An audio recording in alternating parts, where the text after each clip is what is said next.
Sebuah kisah karya terbaik anak bangsa Indonesia bertutur tentang perjalanan kehidupan anak manusia di zaman kerajaan Tanah Jawa melalui sentuhan sejarah dan fiksi yang nyaris sempurna. Dengan bangga kami persembahkan satu di antara karya terbaik dari Esa Mintarja yang berjudul Jejak di Balik Kabut.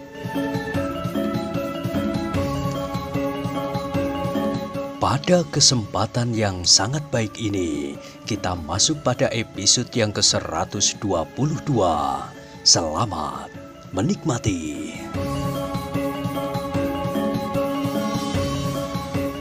Pada episode sebelumnya telah diceritakan, beberapa orang yang berkerumun itu di luar sadar telah mengepung arena perkelahian itu. Karena kedua orang itu berteriak-teriak terus, maka orang-orang mulai percaya bahwa anak muda yang berkelahi itu telah melarikan anak gadis dan kemenakan kedua orang lawannya. Tetapi Paksi pun berusaha untuk menjelaskan. Tidak, mereka mencoba untuk membunuhku. Jangan dengarkan kata-katanya, ia telah mencuri anakku. Orang-orang yang berkerumun itu memang menjadi bingung. Sementara itu Paksi Pamekasan pun berkata, biarkan aku menangkap keduanya. Nanti aku akan menjelaskan apa yang sesungguhnya terjadi di sini. Ada persoalan yang jauh lebih penting dari sekedar melarikan seorang gadis. Orang-orang yang berkerumun memang menjadi bingung karena kedua orang lawan Paksi Pamekasan itu selalu berteriak-teriak bahwa anak muda itu telah menculik anak gadis mereka. Maka hampir saja orang-orang yang berkerumun itu termakan olehnya. Namun di antara mereka ternyata masih ada orang yang sempat mempergunakan nalarnya. Katanya, "Jangan bertindak sendiri-sendiri. Kita mencoba untuk menghentikan perkelahian itu." Orang-orang yang hampir saja beramai-ramai menangkap Paksi Pamekasan itu tertegun. Sementara orang yang masih mempergunakan nalarnya itu berteriak, "Berhentilah berkelahi, kita akan berbicara. Yang salah akan ditangkap, tetapi kita akan sempat membuat pertimbangan-pertimbangan yang benar." Tetapi seorang di antara lawan Paksi Pamekasan itu berteriak, "Anak ini harus ditangkap. Ia licik dan pintar berbicara. Anak perempuanku telah dilarikannya." Teriakannya hampir saja berhasil. Namun Paksi Pamekasan pun berkata, "Aku bersedia berhenti berkelahi. Tetapi aku minta agar kami bertiga tidak boleh meninggalkan tempat ini. Kami bertiga harus dihadapkan kepada petugas atau kepada prajurit di barak terdekat. Mereka akan segera dapat mengenali aku, sehingga kalian akan yakin bahwa aku bukan pencuri." "Omong kosong, ia pandai berbicara, jangan hiraukan. Bawa kami bertiga, kedua orang itu tidak akan dapat mengelak atas kejahatan yang pernah mereka lakukan," berkata Paksi Pamekasan. Orang yang masih mempergunakan nalarnya itu mengangguk-angguk. Jika anak muda itu bersalah, ia tidak akan bersedia dan bahkan mengusulkan agar ditangkap dan dibawa ke barak prajurit terdekat. "Baiklah," berkata orang itu, "kami akan menangkap kalian bertiga dan membawa ke barak prajurit terdekat." Paksi Pamekasan meloncat mengambil jarak dari kedua lawannya sambil berkata, "Aku akan menyerahkan diriku." Tetapi kedua orang lawannya itu nampak ragu-ragu. Bahkan keduanya pun kemudian saling memberikan isyarat. Paksi Pamekasan curiga atas isyarat itu. Namun sebelum Paksi Pamekasan mengambil langkah, keduanya pun telah meloncat melarikan diri ke arah yang berbeda. Sambil mengayun-ayunkan kerisnya, mereka menyibak orang yang berkerumun yang semakin banyak. Paksi Pamekasan terkejut. Ia tidak mau kehilangan kedua orang lawannya. Karena itu maka Paksi Pamekasan pun segera meloncat mengejar salah seorang dari mereka sambil berteriak, "Tangkap yang seorang lagi. Mereka bukan sekedar penjahat, tetapi mereka adalah pengkhianat." Beberapa orang memang berusaha mengejar seorang di antara lawan Paksi Pamekasan, tetapi karena orang itu mengacung-acungkan kerisnya, sementara orang-orang yang mengejarnya tidak bersenjata, maka akhirnya orang itu berhasil meloloskan dirinya.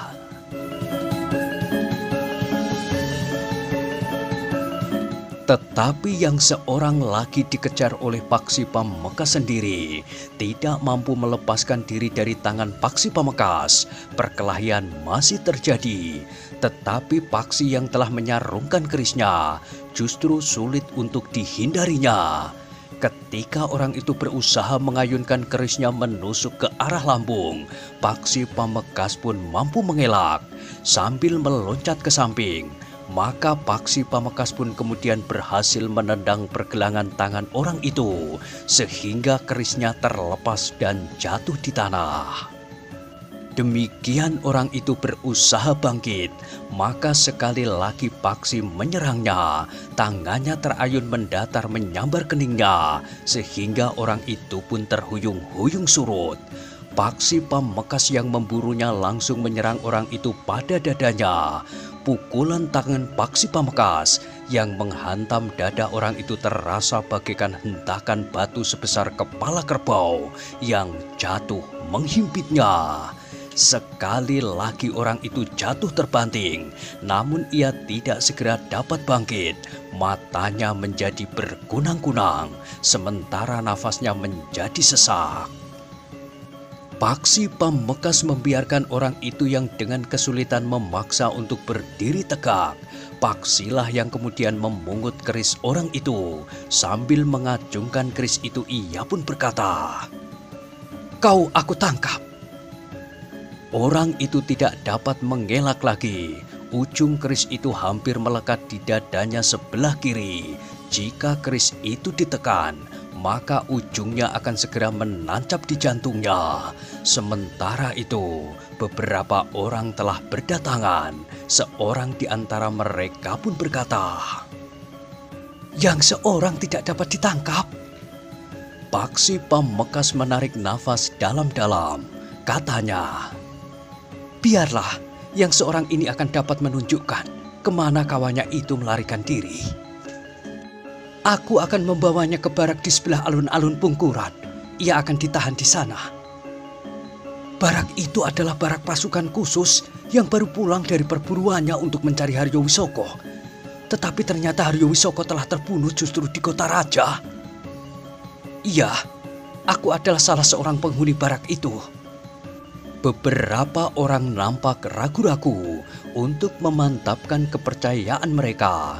Maka Paksi Pamekasan pun berkata, "Marilah kita bawa orang ini ke sana."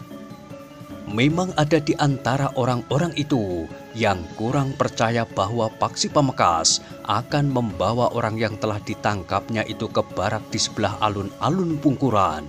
Karena itu, maka beberapa orang pun telah mengikuti Paksi Pamekasan yang menggiring orang itu. Di sepanjang jalan, iring-iringan kecil itu memang menarik perhatian.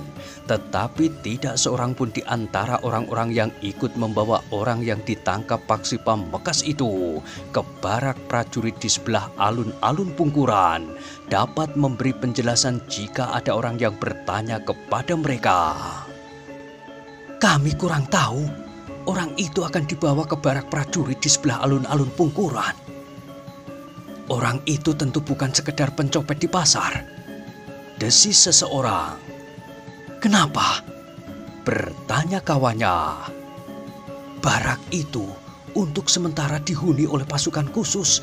Jika orang itu dibawa ke sana, tentu ada hubungannya dengan persoalan-persoalan yang gawat yang menyangkut ketenangan Pajang." Kawannya mengangguk-angguk. Sebenarnya lah, Paksi Pamekasan memang membawa orang itu ke barak pasukan khusus di sebelah alun-alun Pungkuran. Namun yang tidak terduga itu telah terjadi. Ketika Paksi Pamekasan melewati jalan yang menuju ke alun-alun Pungkuran, maka tiba-tiba saja orang itu menjerit kesakitan. Paksi Pamekasan memang melihat anak panah yang meluncur dengan cepat yang dilepaskan oleh seseorang yang berada di balik dinding yang memagari alun-alun Pungkuran itu, langsung mengenai dada orang yang akan dibawa ke barak prajurit itu. Dengan sigap Paksi Pamekasan meloncat memburu ke arah asal anak panah itu. Ia pun segera meloncat ke atas dinding. Namun Paksi Pamekasan itu tertegun. Ia tidak melihat orang yang dicarinya. Untuk beberapa saat Paksi Pamekasan mengamati keadaan di sekitarnya. Ia hanya melihat sebuah busur dan dua anak panah yang tidak dipergunakan. Agaknya karena satu saja anak panah telah berhasil membunuh sasarannya. Orang itu tidak melepaskan anak panah berikutnya. Mungkin akulah yang akan menjadi sasarannya kemudian. Tetapi orang itu tergesa-gesa. Geram Paksi Pamekasan. Dalam pada itu, beberapa orang telah mengerumuni orang yang terkena panah di dadanya itu. Namun agaknya orang itu sudah tidak akan dapat tertolong lagi. Nafasnya pun tinggal satu-satu. Meskipun ia masih sempat mengerang, namun kemudian ia pun terdiam. Orang-orang yang mengerumuni sama sekali tidak mengerti apa yang sebenarnya telah terjadi. Namun Paksi Pamekasan yang kemudian kembali mendekati orang yang terkena panah itu harus menahan kemarahan yang menghentak di dadanya. Tetapi orang itu sudah mati. Paksi Pamekasan yang jantungnya bergejolak itu pun kemudian berkata kepada orang-orang yang berkerumun, "Siapa yang mau membantu aku untuk pergi ke barak itu?" Orang-orang itu termangu-mangu. Sementara itu Paksi Pamekasan pun berkata, "Aku tidak dapat pergi sendiri. Aku harus menunggui orang yang terbunuh ini. Meskipun ia sudah mati, tetapi tubuh ini akan menjadi bukti perbuatan sekelompok orang yang tidak bertanggung jawab. Apa yang harus kami lakukan jika ada di antara kami yang bersedia pergi ke barak itu?" Bertanya seorang anak muda. "Hanya melaporkan apa yang telah terjadi kepada Raden Sutawijoyo atau kepada Pangeran Benowo." "Raden Sutawijoyo atau Pangeran Benowo? Apakah salah seorang di antara kami akan dapat menghadap salah seorang dari keduanya? Laporkan saja kepada petugas di Regol untuk menyampaikan kepada Raden Sutawijoyo atau Pangeran Benowo. Katakan bahwa aku berada di sini. Namaku Paksi." Anak muda itu ragu-ragu sejenak, namun kemudian ia pun berkata, "Aku akan pergi ke barak itu." Demikianlah beberapa lama Paksi Pamekasan menunggu. Semakin lama semakin banyak orang yang berkerumun. Mereka bertanya-tanya apa yang telah terjadi, tetapi tidak seorang pun yang dapat memberikan jawaban yang jelas. Namun beberapa saat kemudian, beberapa orang berkuda mendatangi tempat itu. Mereka pun kemudian menyibak orang-orang yang berkerumun di sekitar tubuh yang terbaring dengan panah menancap di dadanya. Dua orang itu, di antara mereka adalah Raden Sutawijoyo dan Pangeran Benowo. "Kita bawa tubuh ini ke barak," berkata Raden Sutawijoyo. Seorang prajurit pun kemudian telah menaikkan tubuh yang sudah tidak bernyawa lagi itu ke atas punggung seekor kuda. Kemudian menuntun kuda itu ke barak diiringi oleh beberapa orang prajurit yang lain. Paksi Pamekasan pun kemudian berkata kepada orang-orang yang berkerumun, "Aku mengucapkan terima kasih atas kesediaan kalian membantu." Orang-orang itu saling berpandangan. Ternyata anak muda itu tidak berbohong bahwa ia memang salah seorang penghuni barak pasukan khusus. Bahkan anak muda itu nampak begitu akrab dengan Raden Sutawijoyo dan Pangeran Benowo. Apalagi orang-orang yang hampir saja termakan oleh teriakan-teriakan dua orang yang bertempur melawan anak muda itu. Seandainya mereka benar-benar berusaha menangkapnya dan memukulinya, maka anak muda itu tentu tidak akan berdiam diri. Beberapa orang di antara mereka tentu akan menjadi korban. kemudian kemarahan para prajurit dari pasukan khusus itu akan dapat menjadi bencana bagi mereka.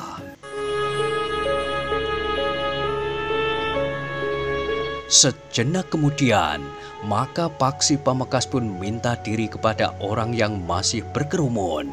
Katanya kemudian, "Sekarang, aku persilahkan kalian meninggalkan tempat ini. Sekali lagi terima kasih.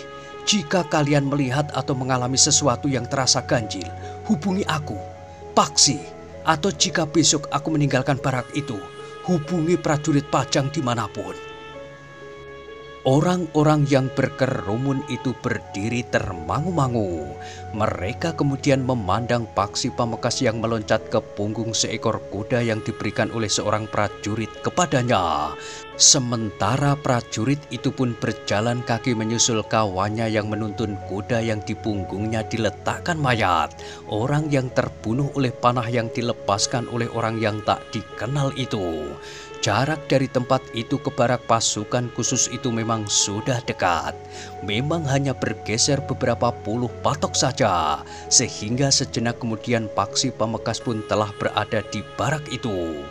Demikian Paksi Pamekasan duduk di pendopo bersama Raden Sutawijaya dan Pangeran Benowo. Maka Paksi Pamekasan pun segera melaporkan apa yang telah terjadi. Raden Sutawijaya dan Pangeran Benowo mendengarkan laporan Paksi Pamekasan dengan sungguh-sungguh.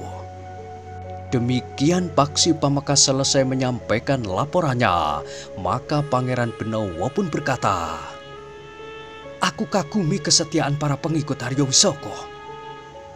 Memang luar biasa." Raden Sutawijaya pun mengangguk-angguk. "Dengan demikian, kita pun tahu bahwa kau merupakan salah satu sasaran utama dari para pengikut Haryo Wisoko, Paksi. Tentu ada hubungannya dengan perintah ayahku sendiri. Satu teka-teki yang rumit. Kenapa ayahmu ingin membunuhmu?" desis Raden Sutawijaya. "Sementara kita tahu bahwa persoalannya bukan karena kau memusuhi Haryo Wisoko. Usaha ayahmu menyingkirkanmu sudah dilakukan sejak kau belum terlibat dalam permusuhan dengan Haryo Wisoko. Itulah yang membuat aku bersedih, Raden." "Sudahlah," berkata Raden Sutawijaya. "Jangan menambah beban di hatimu. Untuk sementara batasi persoalan yang kau hadapi. Kita sedang mencari Haryo Wisoko. Jika kita berhasil, maka kita berharap untuk dapat menemukan Ki Tumenggung Sarpabiwada." Paksi Pamekasan pun mengangguk-angguk. "Nah, sekarang kita akan menyerahkan orang yang terbunuh itu untuk dikuburkan dengan baik." "Di mana orang itu akan dikuburkan?" "Biarlah orang itu dikubur dekat kuburan orang yang disebut Haryo Wisoko itu. Sementara kita harus mempersiapkan penyerahan para prajurit dari pasukan khusus ini ke kesatuan mereka masing-masing." Paksi Pamekasan mengangguk-angguk. Demikianlah, maka Paksi Pamekasan pun segera tenggelam dalam kesibukan. Ia harus mempersiapkan kelompoknya untuk menyerahkan mereka kembali ke kesatuan mereka.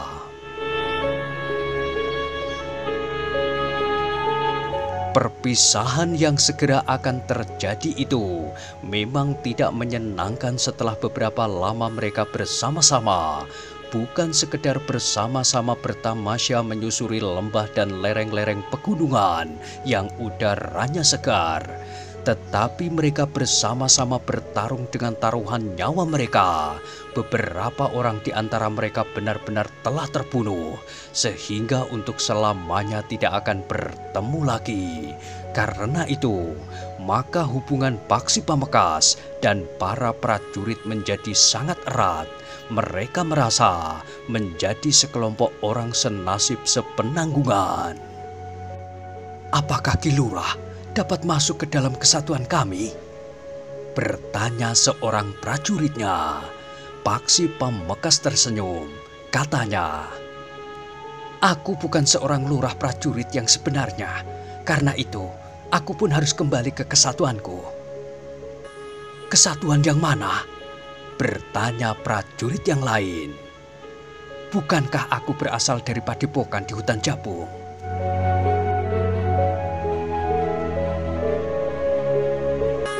Prajurit itu menarik nafas dalam-dalam. Katanya, Ki Lurah sudah putus segala macam ilmu kanuragan.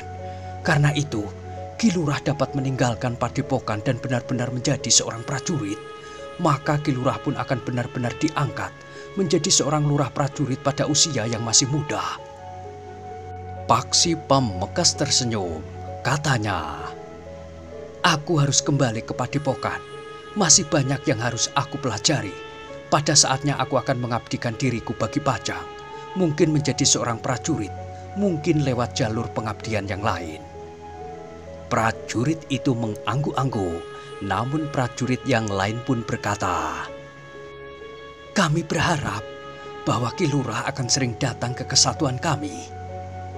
Iya, aku akan berusaha untuk datang mengunjungi kalian di barak kalian.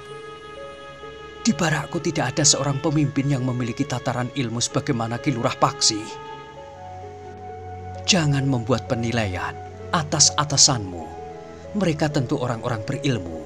Kalian adalah prajurit yang diikat oleh paugeran serta kesetiaan terhadap pengabdian.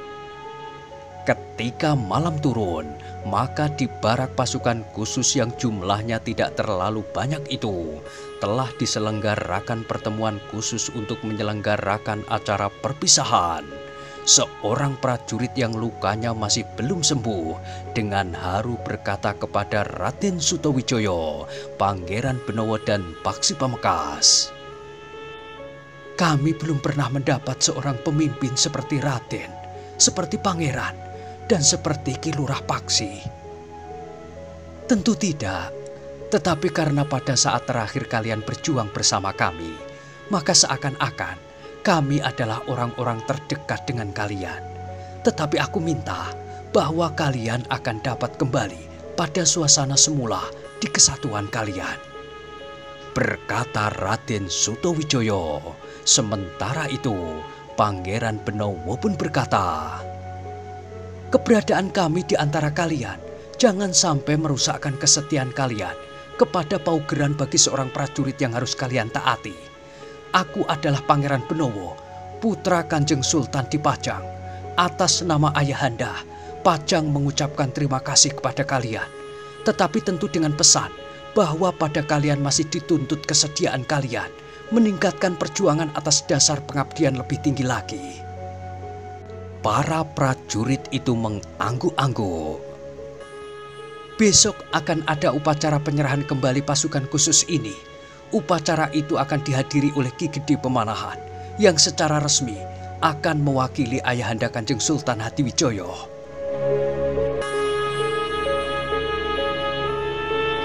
Malam itu dilalui dengan suasana yang berbaur antara kegembiraan dan keharuan.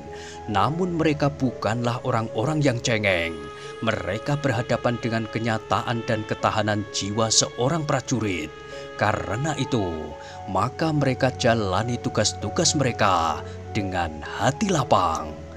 Demikianlah di hari berikutnya, maka di halaman barak itu telah dilakukan penyerahan kembali para prajurit dari pasukan khusus itu kepada kesatuan mereka masing-masing. Penyerahan kembali itu pun ternyata tidak luput dari perhatian para pengikut Haryo Wisoko.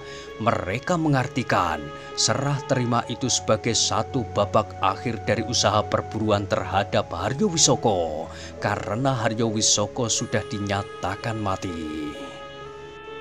Mereka tidak akan memburunya lagi, desis seorang petugas sandi yang ditugaskan Haryo Wisoko untuk mengamati para prajurit dari pasukan khusus itu. Ternyata ketajaman penglihatan orang-orang Pajang hanya sampai sekian. Kawannya tertawa, katanya, hahaha, permainan Haryo Wisoko kali ini benar-benar meyakinkan. Shh, jangan didengar orang lain. Meskipun orang-orang di lingkungan kita sendiri, orang-orang kita pun harus yakin bahwa Haryo Wisoko telah mati. Apakah pernyataan itu tidak mengendorkan perjuangan para pengikut Haryo Wisoko? Mungkin, tetapi Pajang akan kehilangan kewaspadaan. Demikianlah saat matahari sepenggalah, maka upacara itu pun sudah selesai. Para prajurit mendapat kesempatan untuk beristirahat di rumah mereka masing-masing. Jika saatnya mereka kembali, maka mereka tidak lagi kembali ke barak pasukan khusus itu, tetapi mereka akan kembali ke barak pasukan mereka semula. Dalam pada itu ketika Ki Gede Pemanahan yang menghadiri upacara serah terima itu sudah meninggalkan barak itu, maka Raden Sutawijaya, Pangeran Benowo dan Paksi Pamekasan pun telah bersiap-siap untuk kembali ke barak. Raden Sutawijaya dan Pangeran Benowo serta Paksi Pamekasan telah mendapat izin dari Ki Gede Pemanahan serta Kanjeng Sultan untuk kembali ke padepokan mereka di hutan Jabung. Namun mereka pun sudah mendapat izin pula untuk membantu mencari Haryo Wisoko dengan cara mereka. Kita akan kembali ke padepokan sore nanti bersama-sama Ki Waskita, berkata Raden Sutawijaya. Karena itu, untuk beberapa saat mereka masih harus menunggu di barak itu. Ki Waskitalah yang sudah berjanji untuk datang ke barak itu. Kemudian mereka akan berangkat bersama-sama ke padepokan di hutan Jabung. Ketika matahari mulai turun, maka Ki Waskita pun benar-benar telah singgah di barak pasukan khusus yang telah ditinggalkan sebagian besar penghuninya. Hanya para petugas dari kesatuan lain tetap berada di barak itu.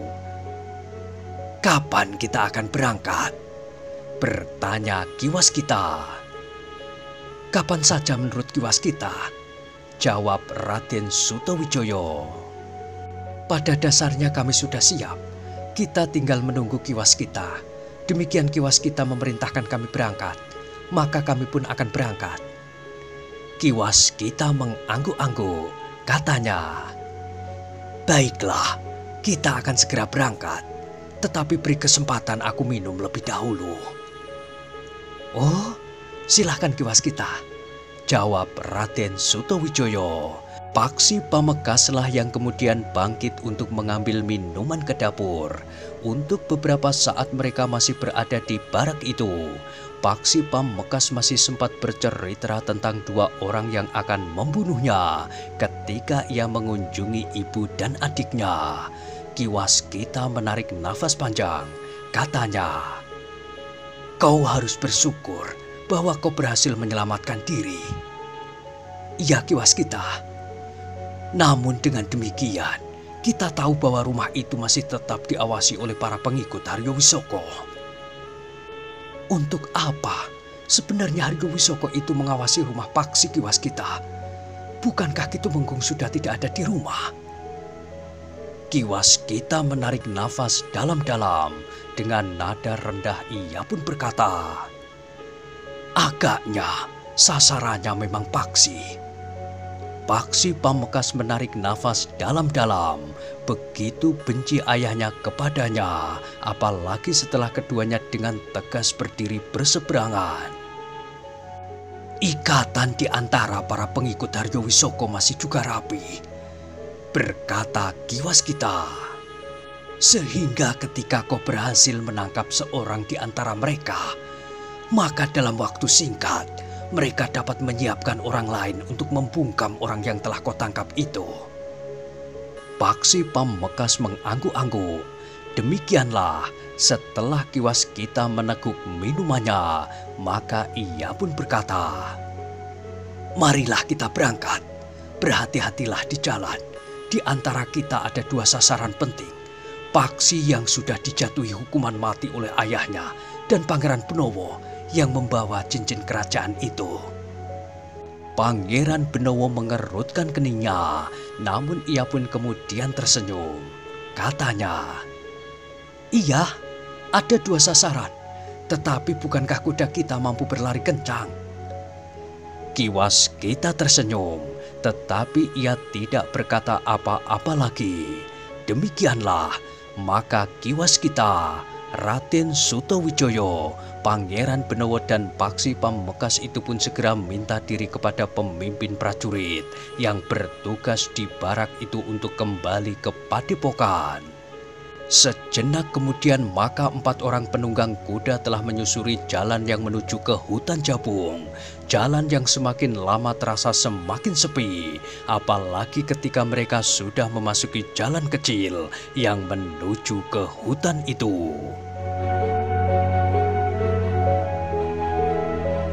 Ternyata mereka tidak menemui hambatan di sepanjang perjalanan mereka yang memang tidak terlalu panjang itu.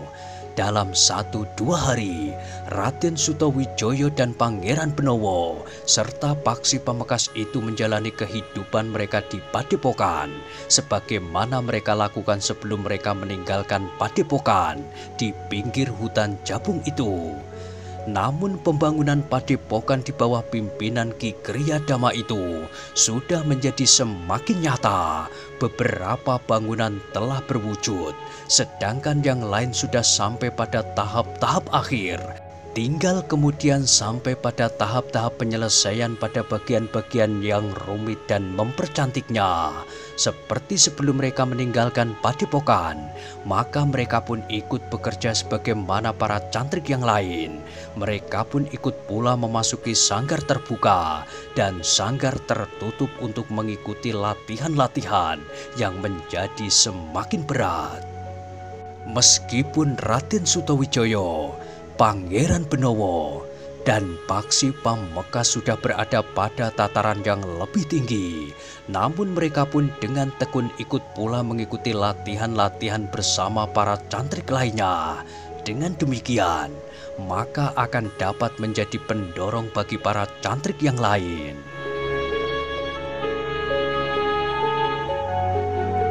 Namun dengan demikian, kiwas kita, Raden Sutawijaya, Pangeran Benowo dan Paksi Pamekasan berada di padepokan, maka pola-pola latihan pun mulai berubah. Orang-orang berilmu tinggi itu mendapat tugas khusus untuk membimbing para cantrik itu dalam latihan-latihan khusus, sehingga dengan demikian kemampuan para cantrik itu akan meningkat lebih cepat. Namun dalam pada itu, Raden Sutawijaya, Pangeran Benowo dan Paksi Pamekasan tidak melupakan kesediaan mereka untuk ikut mencari Haryo Wisoko dengan cara mereka.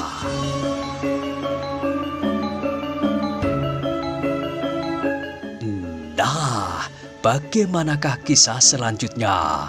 Silahkan ikuti terus kisah Jejak di Balik Kabut pada episode berikutnya. Sampai jumpa.